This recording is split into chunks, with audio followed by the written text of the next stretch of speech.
Kung gusto niyong gawin yan sa Gemini AI at hindi niyo alam kung anong prompt ang gagamitin niyo, ay tuturuan po kita. So, yung mga prompt na gagamitin ko dito ay nasa description box dito sa aking YouTube channel. So, kung hindi niyo naman alam kung paano nga gawin sa Gemini AI, panoorin niyo to hanggang dulo. So, una punta kayo sa Google Chrome, mag-search kayo ng Gemini. Ito yung lalabas, and then pipindutin mo yun. Tapos, wait mo lang lumabas, yung ganyan. Tapos, dito sa baba, ipipaste natin yung prompt na kailangan para makapag-generate tayo ng ganoong picture. Tapos, dito sa plus sign, maglalagay tayo dito ng picture na gagamitin natin para mag-generate ng picture. So, pili na lang kayo sa album nyo kung anong gusto nyo picture. So, ito yung napili ko.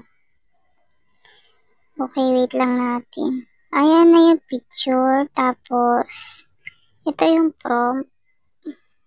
Then, pindutin natin yung arrow sa baba para mag-generate na yan.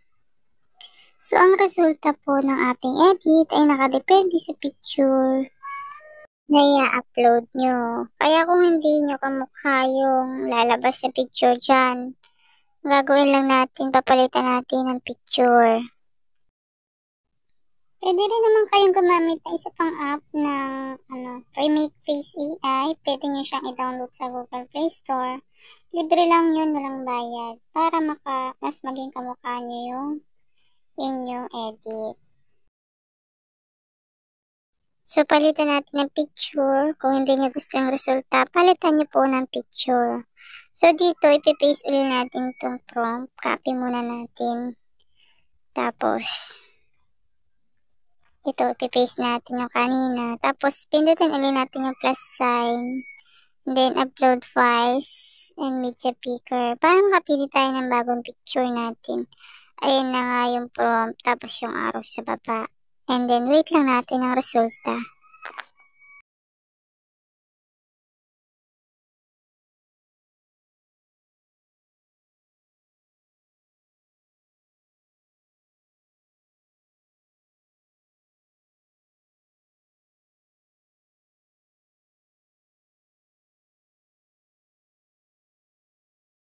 So, ayan yung unang prompt na ginawa natin. Unang edit. So, dito sa Ask Gemini, ilalagay natin dito yung pangalawang prompt na kailangan para makapag-generate tayo ng ibang style na pang Halloween.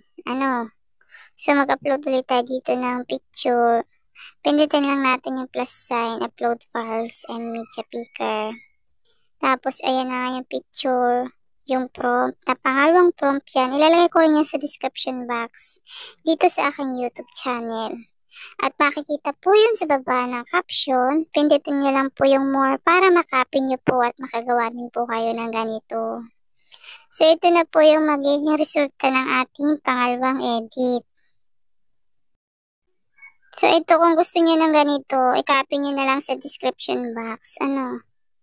So, mayroon pa tayong pangatlo. So, mag-edit pa tayo ng pangatlo. Ibang style naman yun.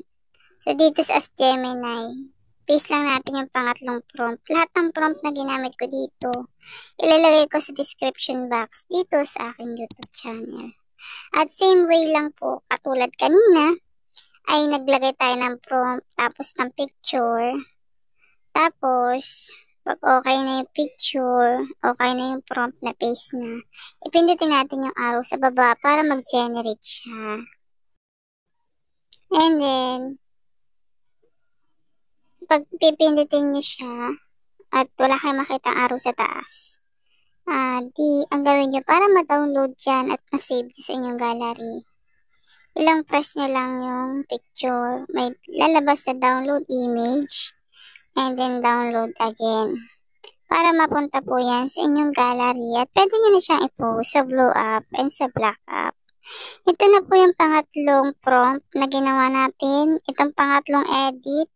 So, kung gusto nyo ng ganito, ilalagay ko sa description box. So, isave lang natin ulit itong picture na ito. So, dito sa aking YouTube channel, nag-upload ako ng mga tutorial about earning app at sa mga editing at mga product reviews. Kung gusto mo ng ganun topic, ay pwede kang bumisita sa aking YouTube channel. At baka ang video ko ay makatulong sa'yo. At syempre, don't forget to subscribe, like, and share ng aking mga video. So dahil malapit ang Halloween ay marami na nag-e-edit ang mga ganyan. At isa na nga ako doon. Dito sa aking FB page. Dito sa aking Jellian Vlogs 2.0 na FB page.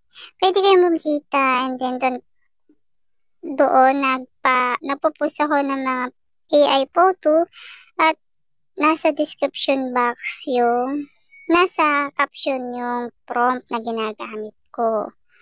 Ayun ay kung kakaunti lang siya.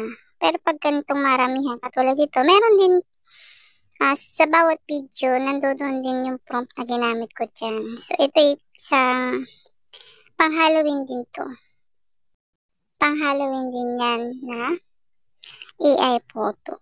So, visit nyo ang aking FB page, Jellian Vlogs 2.0, and then follow nyo na rin para sa more prompt na ipopost ko. So, yun lang. Thank you for watching.